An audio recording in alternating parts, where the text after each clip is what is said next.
The bridge over Cedar Creek groaned like a dying animal the instant Minnie Garrison's front wheel dropped into the rotted gap between two planks, and she knew, in the space of a single heartbeat, that she was about to die in the brown, roaring water 12 feet below her. She had seen the men first.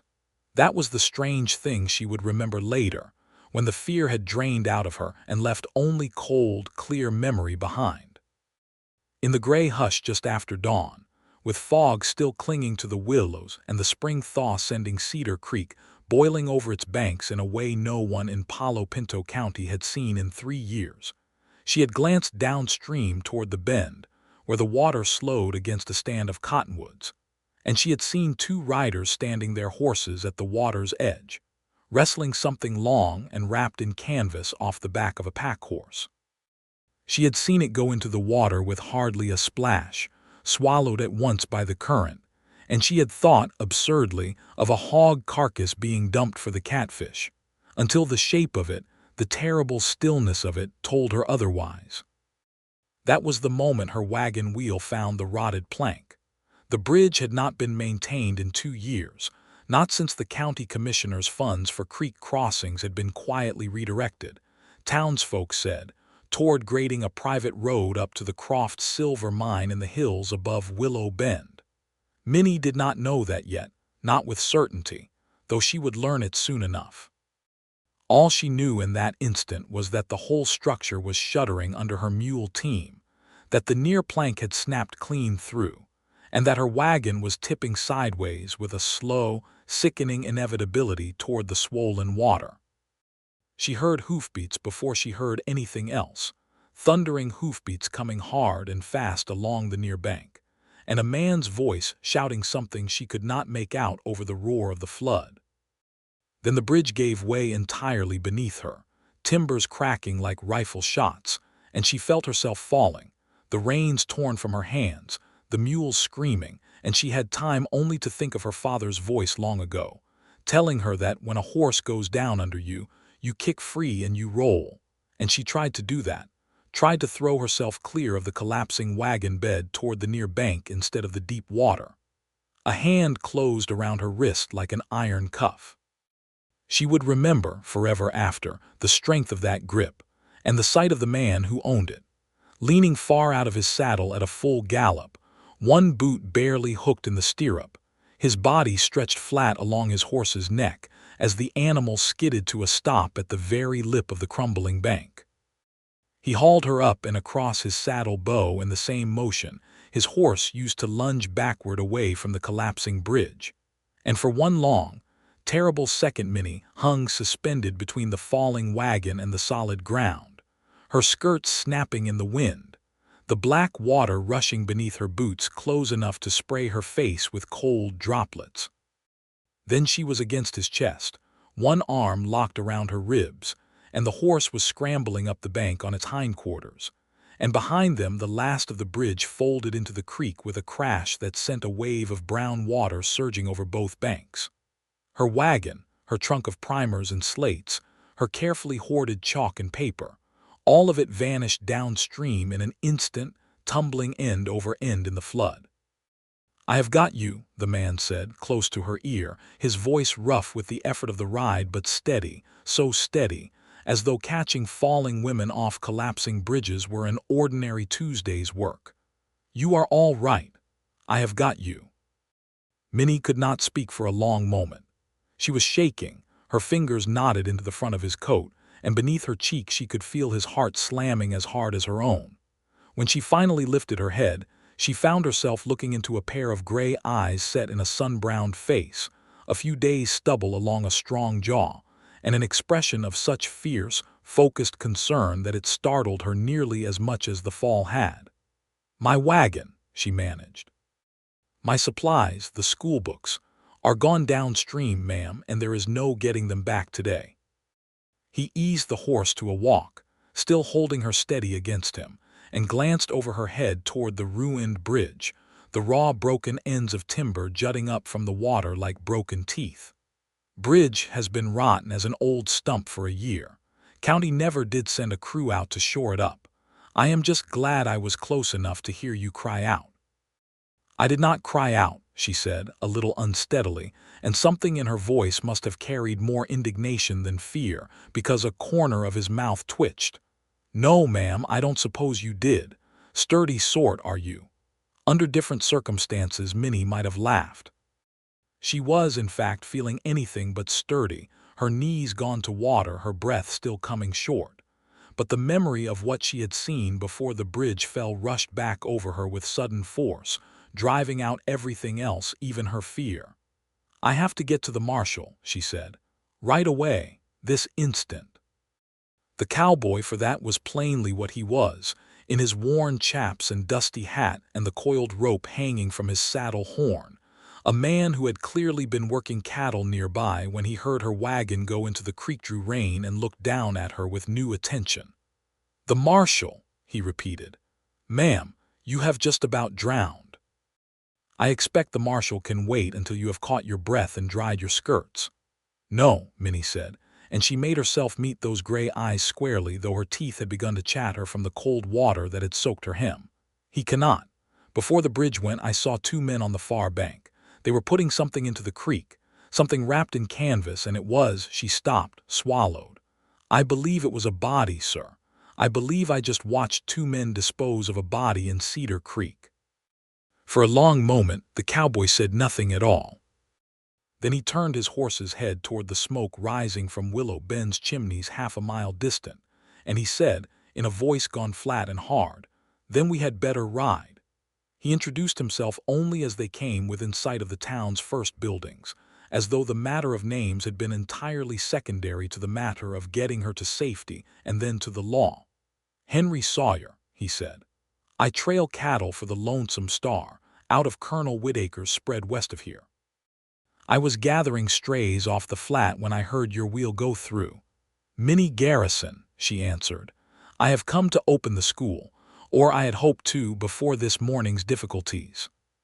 She managed a shaky attempt at humor, and was rewarded by the faint warming of his expression, though his eyes kept cutting back, again and again, to the empty road behind them, as if he expected the two riders from the creek bend to come charging out of the fog at any moment.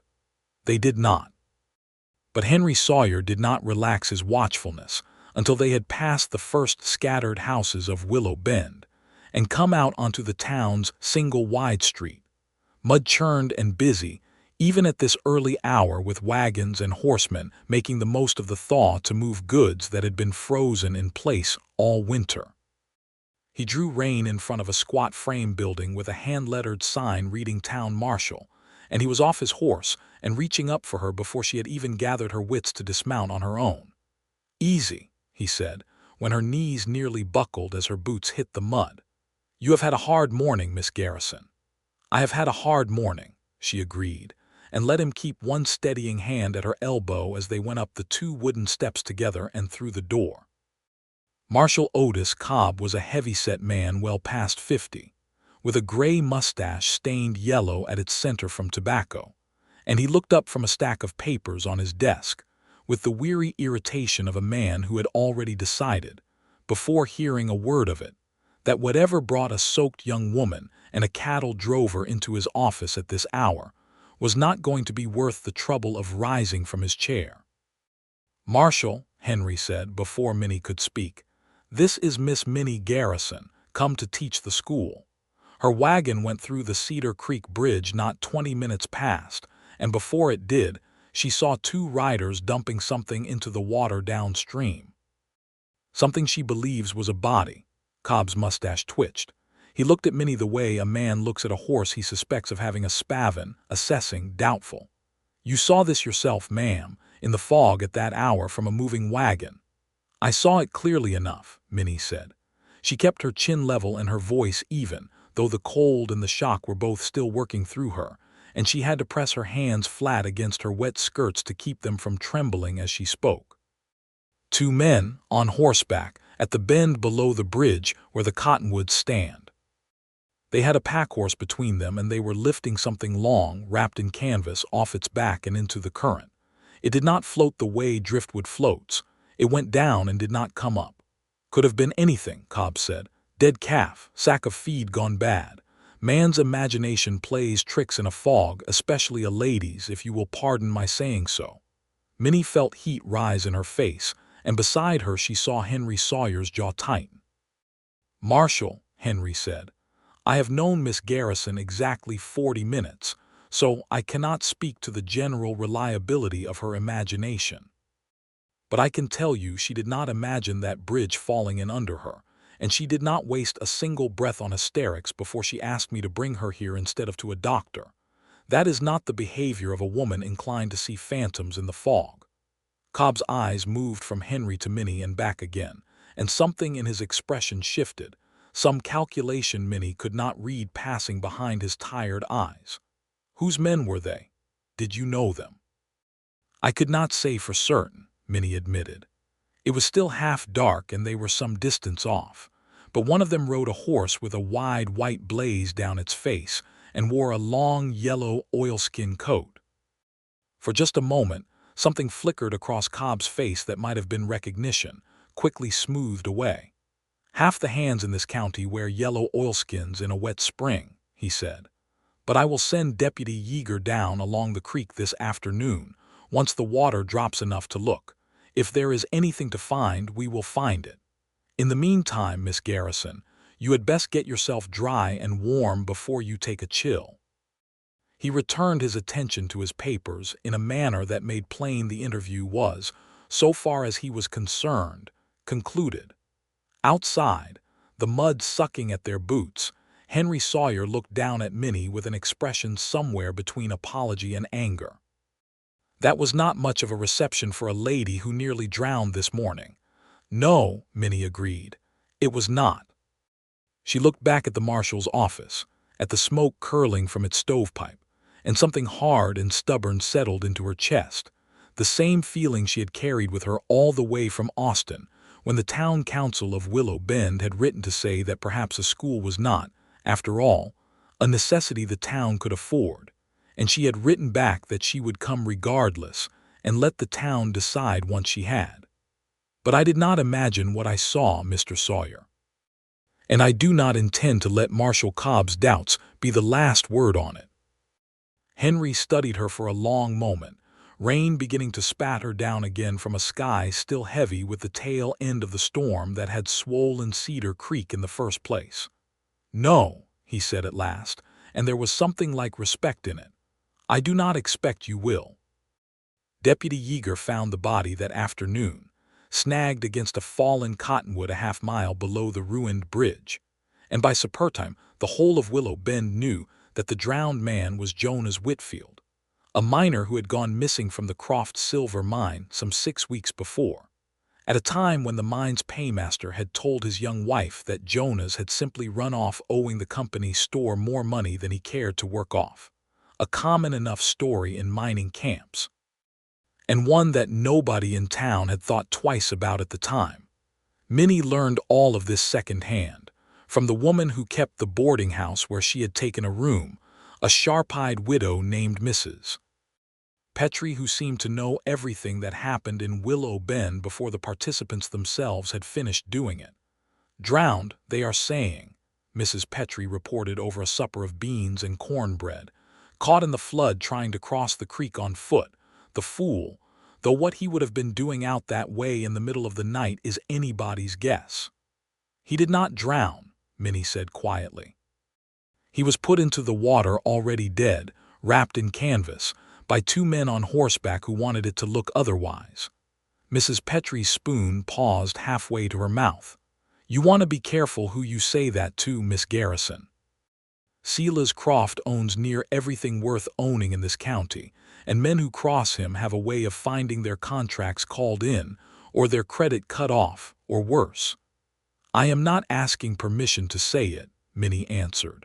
"I am only telling you what I saw." She said much the same thing 3 days later, when Silas Croft himself paid a call at the boarding house. A lean, silver-haired man of perhaps 55, impeccably dressed for a frontier mining town, with a voice as smooth and cool as creek water over stone. He expressed his very great sorrow for poor Whitfield's tragic accident, his sympathy for the widow now left with 2 small children, and his hope that Miss Garrison, new as she was to Willow Bend and unfamiliar with the treacherous nature of flooded creeks in springtime, might reconsider whatever hasty impressions the shock of her own near drowning had produced. "I saw what I saw, Mr. Croft," Minnie told him, standing very straight in Mrs. Petrie's parlor with her hands folded before her, though her heart was beating hard against her ribs. Two men, deliberately placing a wrapped body into the current, not a man stumbling into it by accident. Croft's pale eyes rested on her for a long moment, and though his mouth remained pleasantly composed, something colder moved behind his gaze. "A pity," he said at last, "that grief so often produces confusion, even in the steadiest of minds. I trust you will reflect further, Miss Garrison, before repeating such an unfortunate impression to persons who might act upon it unwisely." He took his leave with a small bow, and Minnie stood a long time after the door closed behind him, feeling as though she had just been handed a warning wrapped in courtesy, the way Jonas Whitfield's body had been wrapped in canvas. She found Henry Sawyer the next morning at the half-built schoolhouse, a former livery barn on the edge of town that the council had grudgingly allotted her, standing on a ladder with a hammer in his hand and 3 fresh boards already nailed across a gap in the north wall where the old siding had rotted through. "Mr. Sawyer," she said, startled, "I did not ask for your help with this." "No, ma'am, you did not." He drove another nail with 2 efficient strokes. "But I have got 2 days before my outfit gathers the herd for the trail north, and I find myself with an inclination to spend them making sure the schoolhouse of the woman who is Silas Croft's newest problem does not fall down around her ears the way that bridge did." He glanced down at her, and there was warmth in it now, a familiarity that had not been there 3 days before, forged in the strange furnace of shared danger. "Croft came to see you. How did you know that?" "Because Croft makes it his business to know when a threat to him has appeared, and to visit that threat personally within a week to see whether it will bend." Henry came down off the ladder, wiping his palms on his trousers. "Did you bend, Miss Garrison?" "I did not," Minnie said, and found herself smiling despite everything, a real smile, the first since the bridge had gone into the water. "Though I confess I would feel steadier about not bending if I understood what precisely I have gotten myself into." Henry considered her for a moment, and then, as though coming to some decision, he set the hammer down on the sawhorse beside him and leaned against the wall he had just repaired. "I have trailed cattle past Croft's mine for 6 years now, on the way north each spring," he said. "I have seen the men who work there. Thin men, ma'am, with a cough that never leaves them, paid in company scrip that is only good at Croft's own store, at Croft's own prices, so that a man can work a year and end it owing more than when he started. Jonas Whitfield tried to write a letter to the state mine inspector in Austin last winter about a tunnel that Croft's foreman knew was unsafe and worked anyway, after a man was hurt bad in a rock fall there in the fall. That letter never got past Willow Bend's post office. I heard it from the postmaster's own daughter, who is sweet on one of my hands and talks more than she ought. And 6 weeks later Jonas Whitfield disappeared," Minnie said slowly, "and was told to have run off, and now he is found in the creek, dead before he ever entered the water." "Now you understand the shape of it," Henry said, "though understanding it and proving it to a jury of men who owe Croft money or favors are 2 very different undertakings." "I saw the men who did it," Minnie said. "I am a witness." "You are the only witness," Henry corrected gently, "which is precisely why Croft came calling on you himself instead of sending Cobb to reassure you. A marshal's doubt is inconvenient. A living woman who remembers a yellow oilskin coat and a white blazed horse is dangerous." He studied her with an expression she could not entirely name, admiration, certainly, but something more careful beneath it, something that looked almost like worry on her behalf, though they had known each other only days. "You ought to think carefully, Miss Garrison, about how far you mean to push this." "I have thought about it," Minnie said. "I came to Willow Bend to open a school because I believe children in a hard country deserve the chance to learn their letters and their numbers regardless of whether their fathers can afford it. And I did not come here to be frightened off my convictions by a man in a fine coat with cold eyes. Jonas Whitfield had a wife and 2 children, Mr. Sawyer. If I say nothing, who speaks for them? Something shifted in Henry's face at that, something that might have been the moment, though neither of them named it then, when what had begun as a rescued woman's gratitude and a cowboy's protective instinct started becoming something else entirely. "Then I expect you had better let me finish this wall," he said, picking the hammer back up, "so that when Croft's people come around asking questions, they find you teaching sums in a building that is not falling down." They worked together through that day and the next, Minnie sorting through the salvage of her ruined trunk-water-warped primers spread to dry in the spring sun, a few slates that had survived, ink that had not, while Henry and eventually 2 of his trail hands who wandered over out of curiosity and stayed to help, rebuilt the schoolhouse wall by wall. In the evenings, Mrs. Petrie fed them all at her long table, and Minnie found herself laughing more than she had in months, teased gently by Henry's segundo, a lean, weathered man named Deacon Combs, about the schoolteacher who had nearly drowned and come up out of the creek fighting. "He's got sand," Deacon told Henry one evening when they thought Minnie out of earshot mending a slate frame on the porch. "More than most men I have trailed with. You want to watch yourself, Henry Sawyer. A woman like that will get into your blood and never leave it." "I have got a herd to move north in 2 days, Henry said, in a tone that Minnie, listening despite herself, recognized as a man arguing with himself rather than with his friend. "You do," Deacon agreed placidly, "and you will move it. But that does not mean your mind will not be on Cedar Creek the whole trail to Dodge." He was right, though it took Henry until the last evening before the drive to say so aloud. He found Minnie at the schoolhouse well after dark, sitting on the front step with a lantern beside her, going over the widow Whitfield's account of her husband's final weeks, written out in Minnie's own careful hand because Sarah Whitfield herself could not write. "You should not be out here alone," Henry said, dropping down onto the step beside her. "Not with what we know now." "I am not alone," Minnie said. "You are here. I will not be come morning." He said it flatly, and there was real trouble in it. "Colonel Whitaker has 2,000 head gathered on the flat west of town, and a contract with buyers in Dodge City that will ruin him if that herd is not there by the middle of June. I have led that drive for 4 years, Minnie." It was the first time he had used her given name, and she felt it land somewhere warm beneath her ribs. "The men trust me on the trail the way this town does not yet trust you in that schoolhouse. I cannot fail them any more than you can walk away from what you saw at that creek." "I am not asking you to stay," Minnie said, though it cost her something to say it, more than she would have expected after so short an acquaintance. "I would not respect you nearly so much if you would abandon 2,000 head of cattle and a dozen men's wages, because a schoolteacher you met 4 days ago asked you to. Would you not?" Henry looked at her sideways, a faint, rueful smile touching his mouth. "I confess I had half hoped you might ask anyway." "Half hoping and whole doing are different animals, Mr. Sawyer." But she was smiling too, even as her chest ached with something she did not yet have a name for. "Go, move your cattle. I will manage Marshal Cobb and Silas Croft well enough on my own until you return. That is precisely what worries me." He reached over in the lantern light and took her hand, turning it over gently to look at the small burns and scrapes she had picked up hammering nails alongside him these past 2 days, the calluses forming where a schoolteacher's hands had never had calluses before.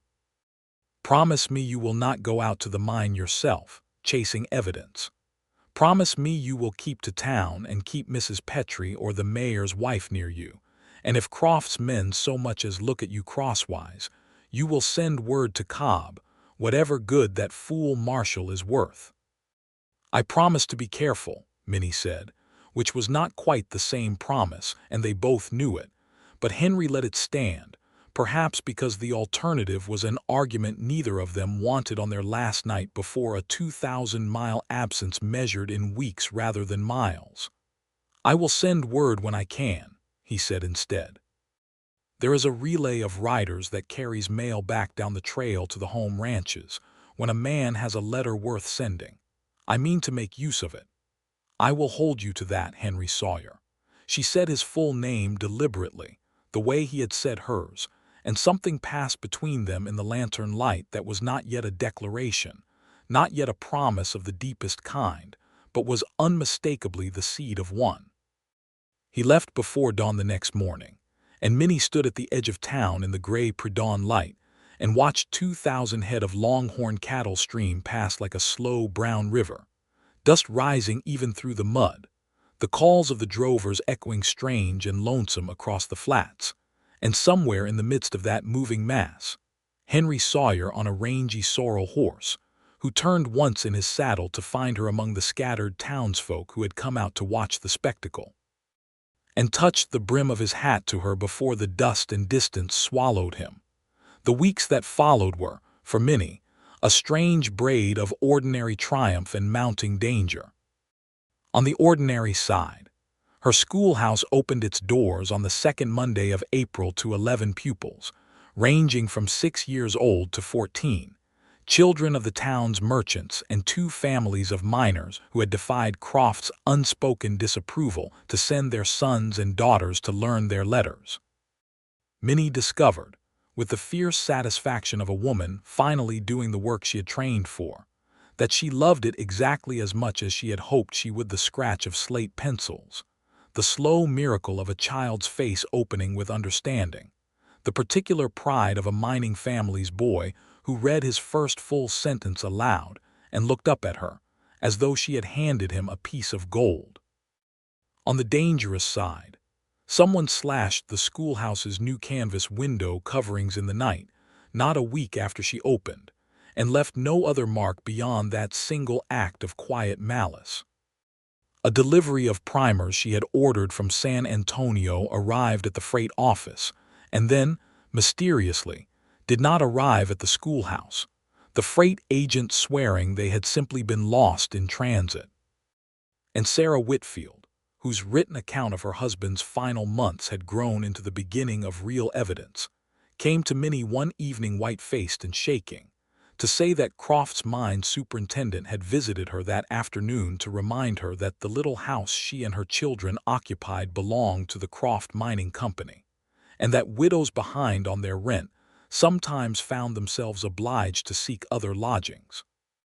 Minnie wrote to Henry of all of it, in letters she gave to the relay riders who passed through Willow Bend every 10 days or so carrying mail up and down the cattle trail, and Henry wrote back short, plain letters in a strong, unpracticed hand, full of trail dust and homesickness that had nothing to do with home and everything to do with her.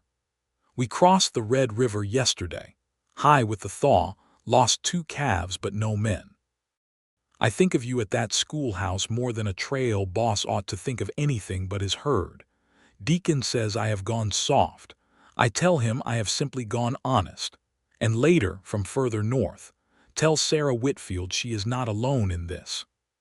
Tell Croft's superintendent, if he troubles her again, that he answers to more than the law of Willow Bend. He answers to men on that trail who remember what was done to a good man's family, and who will remember it still when the herd comes home." It was one of these letters, arriving in the 3rd week of May, that carried the news that turned the tide of the whole affair, though not in the way either of them expected.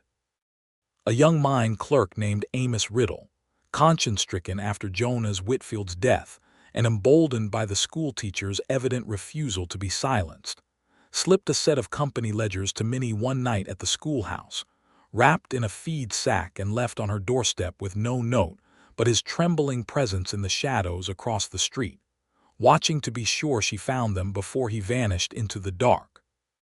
The ledgers told, in Croft's own bookkeeping, the whole ugly shape of the debt peonage he had built.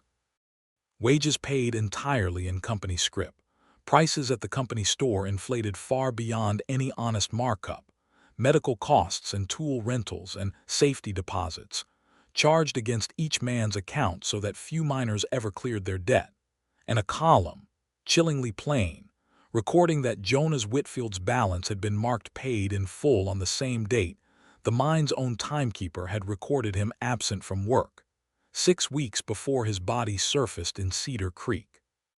Minnie brought the ledgers to Marshal Cobb herself, Sarah Whitfield beside her for courage, and this time the old marshal could not so easily wave the matter away, though he tried, hemming and hedging about the propriety of stolen company records and the difficulty of proving anything against a man as respectable as Silas Croft.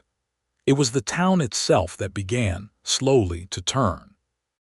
Word spread of the ledgers, garbled in the telling as such things always are, but true enough in its essentials, and Minnie found herself stopped on the street by the wives of men who worked the mine, women who had never dared speak of their husbands' debts before, now asking her in low, urgent voices whether it was true that Croft had murdered a man to keep him quiet, and whether anything at all might be done about it.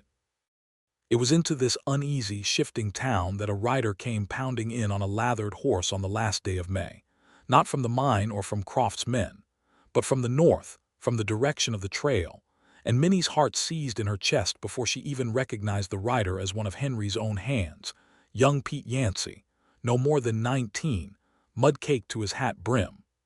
"Miss Garrison," he gasped, sliding from his horse in front of the schoolhouse where she was dismissing her pupils for the day. "Henry sent me. Said to find you quick and tell you." He paused to catch his breath, and Minnie's whole body had gone cold with fear before he managed the rest of it. "Said to tell you Croft's man Boyd Larkin has been asking around the trail camps, paying men to say the herd trampled Whitfield's grave marker or some such foolishness, trying to muddy the story before it reaches Austin, and said the inquest is set for the 4th, day after tomorrow, and that Cobb means to hold it whether Henry is here or not, on account of Croft pushing hard for it to be settled quick while the town's temper is still cool." "Where is Henry now?" Minnie asked, her hand already going to Pete's horse to check its lathered flank, an old habit from her father's ranch surfacing without thought. "Herd's bedded a day and a half north, near Comanche Springs, waiting on a swollen creek to drop before we cross. Henry give the herd over to Deacon for 2 days and is riding hard for town himself. Said he would not have you standing alone at that inquest with Croft's lawyer picking you apart. Ought to be here by tomorrow night if his horse holds." Minnie felt something loosen in her chest at that, gratitude and fear, and a fierce, unfamiliar tenderness all tangled together. "He should not risk the herd for me," she said, though even as she said it she knew she did not mean it, not entirely. "Begging your pardon, ma'am," Pete said, with the blunt honesty of the very young, "but Henry Sawyer has led that herd 4 years running and never once left it in another man's hands before now. I do not reckon he sees it as much of a choice." Henry rode into Willow Bend the following evening looking like a man who had crossed half of Texas without sleeping, which was very nearly the truth, his sorrel blown and streaked with sweat, his own face gray with exhaustion beneath the trail dust. Minnie was waiting for him in front of the marshal's office, having heard from 3 separate townspeople that a rider was coming in fast from the north, and when he swung down from the saddle she did not think, did not hesitate, but crossed the muddy street and put her arms around him before either of them had said a single word. "You did not have to come," she said into his shoulder, though her voice was thick with the opposite of what her words claimed. "I know it." His arms came around her, careful of her ribs the way they had been careful that first day at the creek, and she felt the words rumble through his chest as much as she heard them. "I could not have stayed away, Minnie, and stood there minding cattle while you faced Croft's lawyer alone. Deacon has the herd. He is a good man, better trail boss than half the men who claim the title, and the creek will drop by morning regardless of whether I am there to watch it. But you," he drew back enough to look at her, his gray eyes searching her face with an intensity that made her breath catch. "You are the thing I could not leave to chance." They stood there a moment longer in the mud of Willow Bend's Main Street, with lamplight spilling yellow from the boarding house windows and the whole town. Minnie was quite sure, watching from behind half-drawn curtains, and neither of them cared in the slightest. The inquest, held the next afternoon in the largest room Willow Bend possessed, the back hall of the Mercantile, pressed into service with borrowed chairs, did not go smoothly. Croft had brought a lawyer up from Fort Worth, A smooth, condescending man named Prescott who spent the better part of an hour attempting to convince the assembled jury of local men that Minnie Garrison, a woman new to the county, exhausted and half-drowned at the moment of her supposed observation, could not possibly be trusted to distinguish a body from a bundle of goods at 100 yards in fog and gray light. "Is it not true, Miss Garrison," Prescott pressed, pacing before her with theatrical patience, "that you had just suffered a terrible shock, your wagon collapsing beneath you, your very life in danger? Is it not possible that fear alone produced this vivid impression of murder where only an ordinary accident occurred?" "It is possible for fear to distort many things, Mr. Prescott," Minnie answered, keeping her voice level though her hands, hidden in her lap, were pressed white-knuckled together. "But I saw the men at the creek bend before the bridge gave way beneath me, not after. My fear came second. My observation came first. And I have spent every day since that morning turning the memory over, hoping to find some more comfortable explanation than the one I arrived at, and I have found none. I saw a body placed deliberately into the water.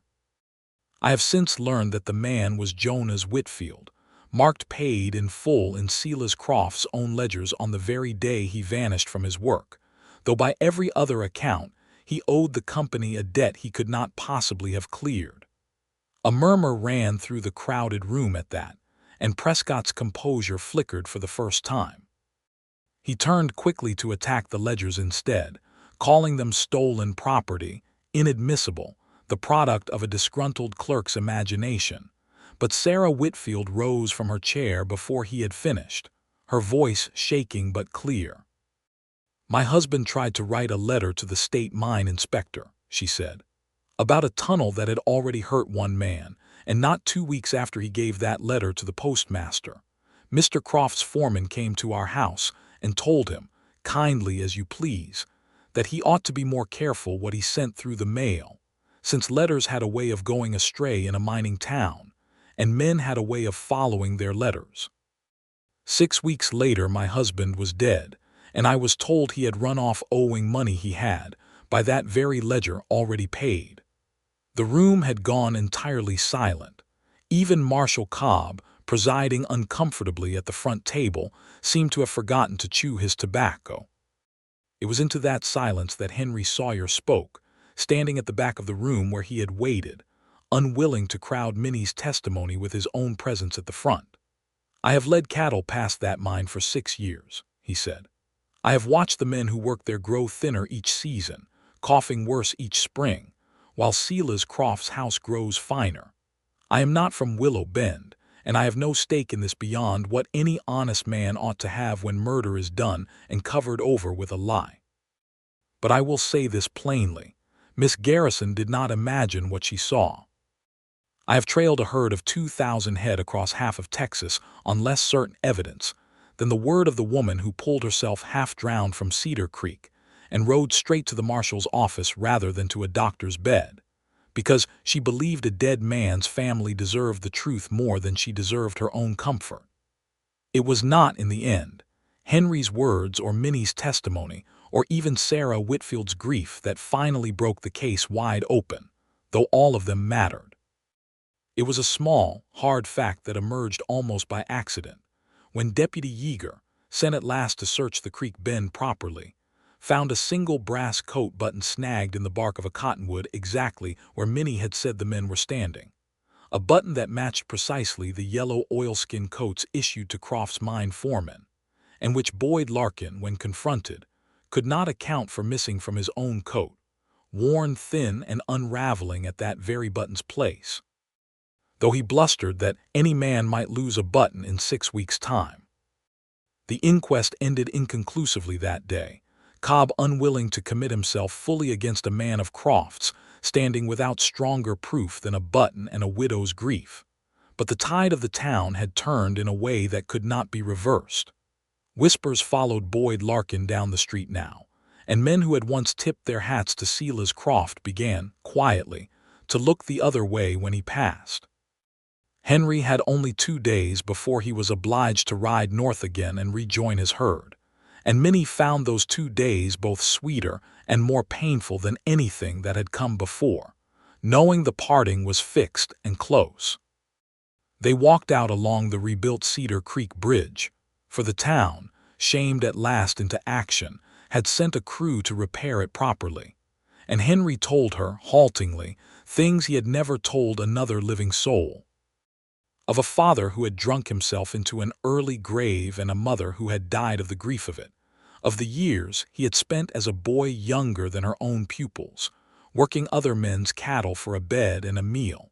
Of how the trail had become the only home he had ever fully trusted, because a herd of cattle, unlike people, never pretended to be gentler than it was. And now? Minnie asked, watching the creek run clear and swift beneath the new planking, no longer the flood-swollen killer it had been in April.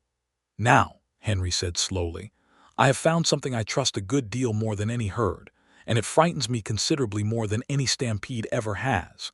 He looked at her then with an openness that stole her breath. I do not know how a man is meant to court a woman properly when his work takes him 1,000 miles north every spring, Minnie Garrison. But I know I do not want to ride away from Willow Bend again, without you understanding that my heart rides with you, whatever ground my horse covers. Then perhaps, Minnie said, her own heart thundering, we shall have to discover together how such a courtship is managed. I did not come west expecting an easy path, Henry Sawyer. I do not require one now. He kissed her then, there on the mended bridge with the creek running clean beneath them. And it was a slow, careful kiss, as though he were memorizing the shape of it against the long weeks of absence still ahead. And Minnie kissed him back with everything she had been holding since the moment his hand had closed around her wrist above the flood. He left again 3 days later, and this time the town's temper had shifted enough that Marshal Cobb, under pressure from the mayor, and from a delegation of miners' wives emboldened by Sarah Whitfield's example, sent word to the county seat requesting a deputy from the sheriff's office to assist in a proper investigation, a request that would take weeks to bear fruit, but which marked, nonetheless, the first crack in the wall Crofts' money had built around Willow Bend's law. It was 3 weeks after Henry's second departure in the second week of June, with the last of the spring floods long since receded, and the range gone green and thick with new grass, that the herd came home through disaster into triumph, and Minnie found herself, quite unexpectedly, riding into the heart of it. She had ridden out that afternoon to the Whitfield place, some 4 miles west of town along the very road. The cattle trail followed on its final approach to Willow Bend before turning north, carrying a basket of bread and a new primer for Sarah Whitfield's eldest boy, who had taken to his letters with a hunger that reminded Minnie fiercely of her own girlhood. She was still there, sitting with Sarah on the narrow porch as the light went long and gold across the grass, when the first low rumble reached them from the west, a sound like distant thunder that did not stop. "That is no storm," Sarah said, coming to her feet, her face going pale. "Miss Garrison, that is cattle." It was cattle, and it was worse than that. Minnie, running to the edge of the yard with her heart hammering, could see the dust rising in a great brown wall along the western horizon, and beneath it, unmistakable even at this distance, the dark, surging mass of thousands of longhorns running flat out, not driven but stampeding and running, she realized with a jolt of pure horror, directly along the trail that led straight toward Willow Bend itself. She did not stop to think. She had grown up on her father's ranch outside Mason, had learned to ride before she had learned to read, had turned more than one spooked bunch of cattle herself as a girl, though never anything on this terrible scale. She caught up the horse Henry had left in her care these past weeks. A steady, sensible gelding named Duquesne was in the saddle and racing toward the thundering herd before Sarah Whitfield had even finished calling out for her to stop. She found the drive's chuck wagon first, overturned in a gully where its team had bolted, and beyond it, riding hard along the herd's near flank with 3 other horsemen, she saw Henry, hatless, his shirt torn, fighting to turn the leaders before the whole mass of terrified cattle poured straight into Willow Bend's main street. A lightning strike an hour before, she would learn later, had spooked the resting herd just as Deacon Combs and the outfit were bringing them in for the final approach to town, and the panic had run through 2,000 animals like fire through dry grass, faster than any man could contain alone. Minnie. Henry's voice cracked across the noise as he spotted her, horror plain on his face even through the chaos. "Get clear. Get to the schoolhouse and clear everyone off the street. I know this country better than any of your hands," she shouted back, bringing Duke alongside his sorrel at a dead run, dust choking her throat, the ground shaking beneath thousands of pounding hooves.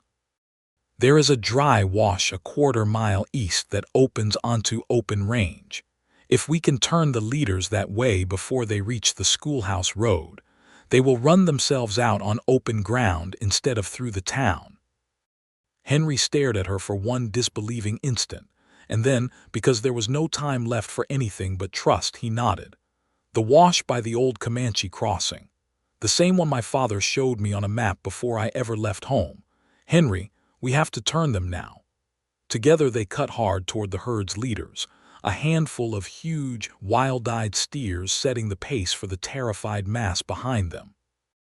Henry came up on one flank with his rope singing loose and ready, popping it against his own chaps with a crack like a gunshot to startle the lead steer's direction, while Minnie, remembering everything her father had ever taught her about reading a running animal's intention, drove Duke in tight along the same steer's opposite side, waving her shawl like a wild banner, screaming into the thunder of hooves and bawling cattle until her throat tore raw. The lead steer swerved. Behind it, the herd's whole leading edge bent with it, the way a river bends around a rock, and for one heart-stopping moment Minnie thought they had failed, that the mass behind would simply plow straight through the turn and on toward town regardless. But Deacon Combs and Pete Yancey came pounding up from the far flank in the same instant, adding their voices and their ropes to the effort, and slowly, agonizingly, the great brown river of cattle began to curve away from the schoolhouse road and bend instead toward the dry wash and the open range beyond it. It was not graceful. Minnie's shawl was torn from her hands and trampled beneath 10,000 hooves.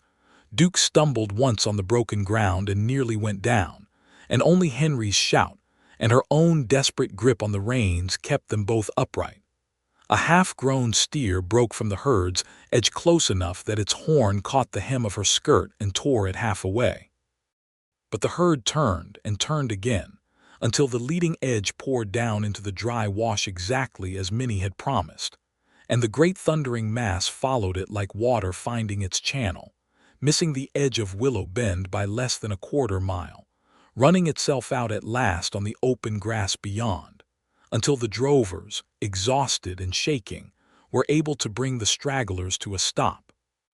In the sudden, ringing quiet after the last of the herd had slowed to a walk, Henry swung down from his blown sorrel and crossed to where Minnie sat trembling atop Duke, and pulled her down into his arms without a word, holding her so tightly she could feel his heart still hammering against her own.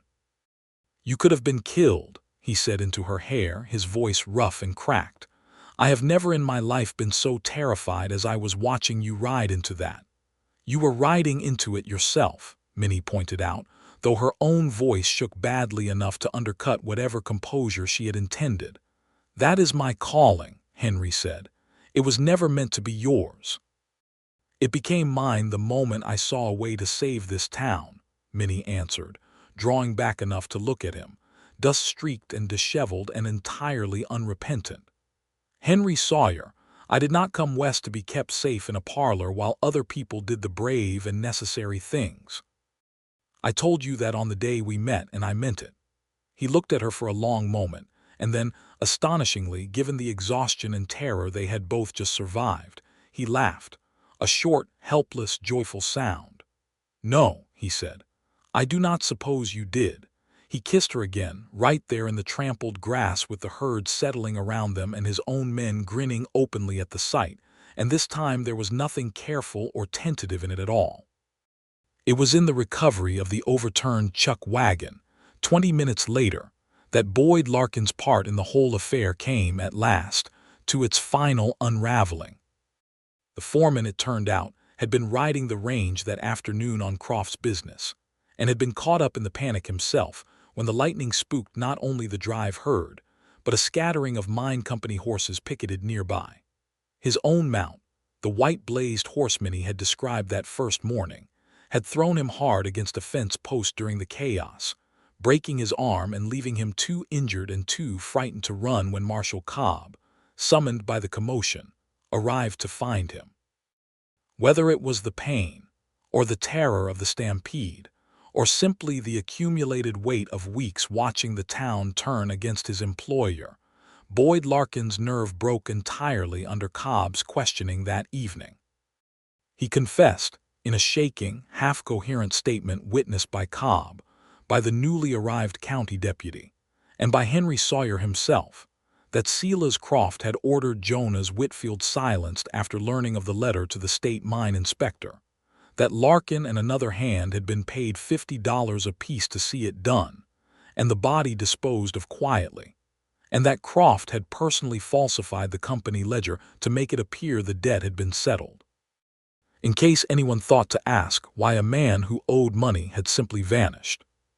Silas Croft was arrested that same night in his own fine parlor by Marshal Cobb and the county deputy together, Cobb's face gray with the shame of a man who had looked away from wrongdoing for money and comfort far too long, but who found in the end that he could not look away entirely once a murderer's own foreman had confessed before witnesses.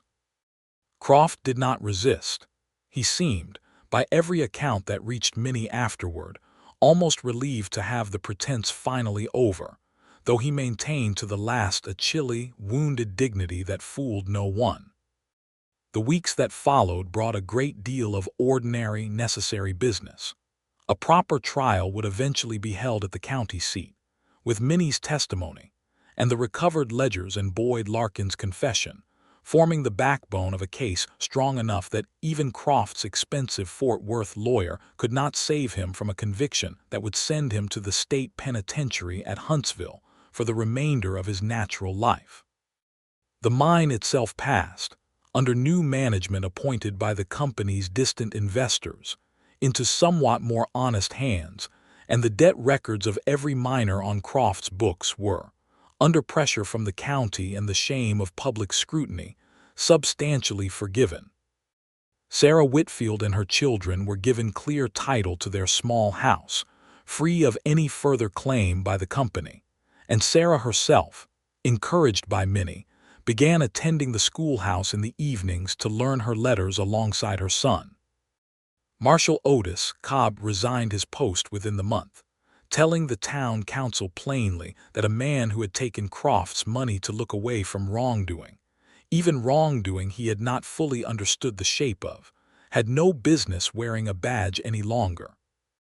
It was the mayor himself, at a town meeting held in the newly finished schoolhouse for by midsummer Henry and his men had finished every repair Minnie's building required, and it had become, without anyone quite planning it, the largest gathering hall Willow Bend possessed, who proposed that Henry Sawyer be asked to take up the Marshals' star. Henry, standing at the back of the crowded room with Minnie's hand tight in his, looked startled enough that several people laughed. "I am a cattleman, not a lawman," he said. "Colonel Whittaker depends on me to lead his drive north each spring, and I have given him my word I will not abandon that obligation." "Nobody is asking you to abandon it," the mayor said. "We are asking you to give this town the same steadiness you gave that stampede, Henry Sawyer, and the same courage you gave Miss Garrison when the whole weight of Silas Croft's money was arrayed against her. Deacon Combs is capable of running the drive under your direction in the weeks each spring when you cannot be spared from town business, same as he ran it these past weeks when trouble called you home. We are not asking you to choose between your calling and ours. We are asking you to hold both, the way it seems to us you have been holding both since the morning that bridge went into the creek." Henry looked down at Minnie then, searching her face for some answer she suspected he already knew he would find there. "What do you think?" He asked her quietly beneath the general murmur of the room. "I think," Minnie said, "that Willow Bend needs a marshal who will not look away, the way Otis Cobb looked away for too many years. And I think a man who can turn a stampede and stand up to Silas Croft's lawyer in the same season is exactly the sort this town has been needing without knowing how to ask for it. And I think," she added, low enough that only he could hear it, a smile tugging at her mouth, "that I would very much like you to be somewhere nearer than the Dodge City Trail more months of the year than not, Henry Sawyer, though I would never have asked it of you unless you wanted it for yourself as well." Henry accepted the star that evening on the condition, agreed to readily by the town council and by Colonel Whitaker himself when consulted, that Deacon Combs be recognized and paid as an assistant trail boss, capable of leading the annual drive under Henry's oversight during the weeks each spring when the herd's needs and the town's could not both be met by one man alone. It was not, perhaps, the tidy resolution of choosing one calling over the other that a simpler story might have offered, but it fit the shape of the man Minnie had come to love, steady enough to be trusted with a badge, but never so settled that the wide country and the work he had built his whole life around would be asked to disappear. They were married in September, once the last of the summer's heat had broken, and the grass had gone gold across the flats, in a ceremony held fittingly in the schoolhouse itself, with nearly the whole of Willow Bend crowded onto benches built by Henry's own hands and hung with wildflowers gathered by Minnie's pupils. Sarah Whitfield stood as one of Minnie's attendants, her children scrubbed and solemn in the front row. Deacon Combs stood up beside Henry, grinning through the whole ceremony in a way that made Minnie suspect he had known, that very first evening on Mrs. Petrie's porch, exactly where this courtship would end. Mayor Prout, empowered by the county to perform the ceremony in the continued absence of a settled preacher, pronounced them man and wife beneath a banner one of Minnie's older pupils had lettered by hand, reading, with more enthusiasm than spelling precision, WELLCOME Mr. and Mrs. Sawyer, and the whole room laughed and cheered, and did not care in the slightest about the missing L.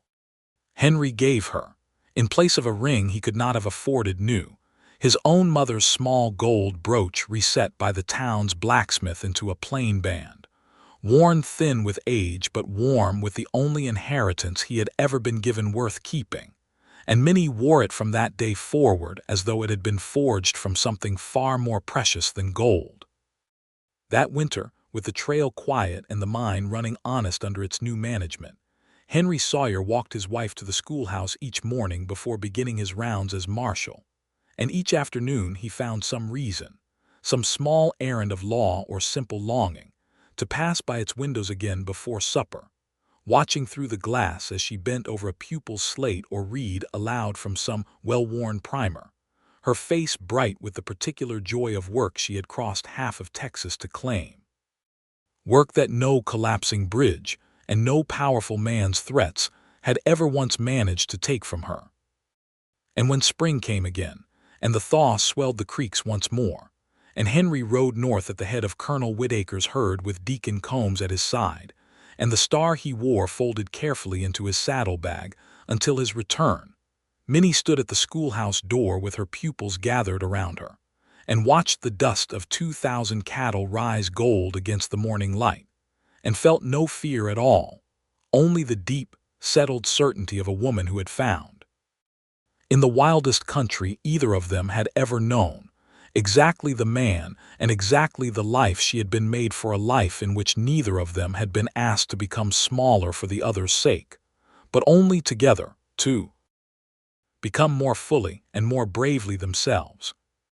He came home 8 weeks later, as he had promised, riding into Willow Bend at the head of a herd successfully delivered, and a season's wages earned, and Minnie was waiting for him at the mended bridge over Cedar Creek, exactly where they had first kissed beneath a sky gone soft with evening, and neither of them would ever again have cause to doubt that whatever distance the trail or the town's needs might place between them, they would always find their way back to this one particular meeting place. and to each other.